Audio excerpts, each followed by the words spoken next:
Political analyst Mr. Ghia Abashidze, welcome to the interview.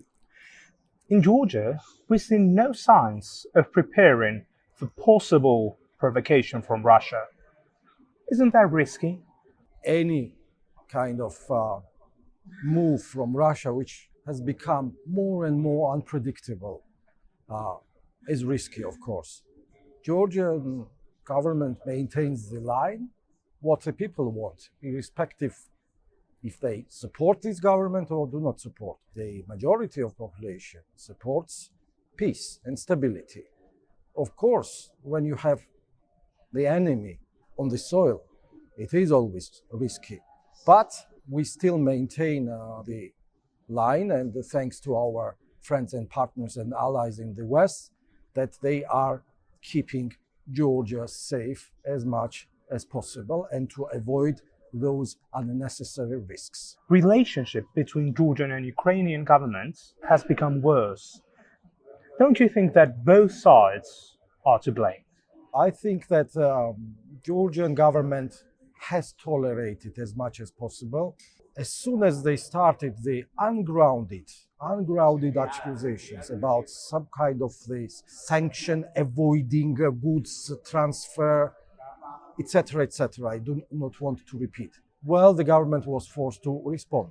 Yes, they responded harshly, but it was a response. I think there's still room for maneuvering for both sides, and sooner or later these gaps will be mended.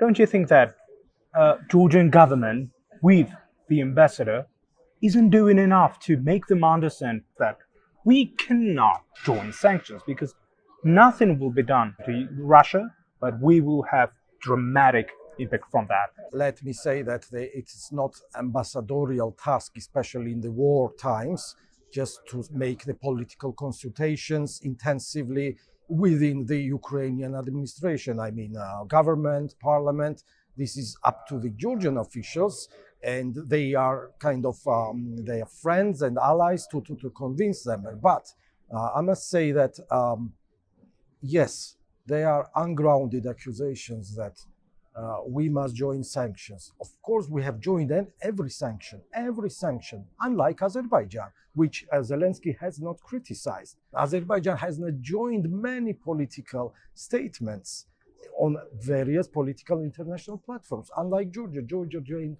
everything, and we are, I think, the first, proportional-wise, in delivering humanitarian aid to Ukraine and in caring about Ukrainians, thousands of Ukrainians who are stuck in Georgia temporarily. Recent polls of IRI show the Prime Minister Garibashvili below the President Zurabishvili.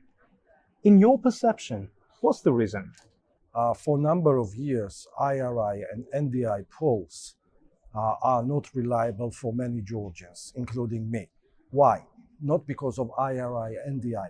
They have been hiring the local field kind of researchers, which have the UNM affiliated reputation, and all their rankings never ever coincide with the election results. For example, in 2012, when Bidzina was very popular and incoming in the politics, Georgi Gamadze, the then Christian Democrats, the satellite of UNM, was more popular than Ivanishvili. Then why didn't they listen to you and change those people who part of Georgian people consider related to the one party? I cannot say on behalf of NDI and IRI boards and management, it's their problem, but they have to realize that their reputation, their brand reputation is very much damaged in Georgia. I do not understand their logic. Why do not they change field research organizations? In Georgia, UNM is in the opposition, but in Ukraine, they represent the ruling party, said the chairman of the Georgian Dream, Gov't. How can UNM be pro-Russian if they fight against Russia everywhere?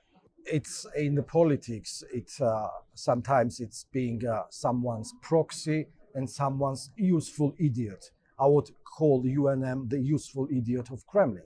After the August War, 2008, all energy facilities were sold directly to Russia. We remember the then Prime Minister, Vladimir Abashidze, said money does not smell about Russian money. I do not believe that they are pro-European. Now they want the Georgia involved in the so-called Second Front, that Georgia must retake Tskhinvali and Sukhumi, etc.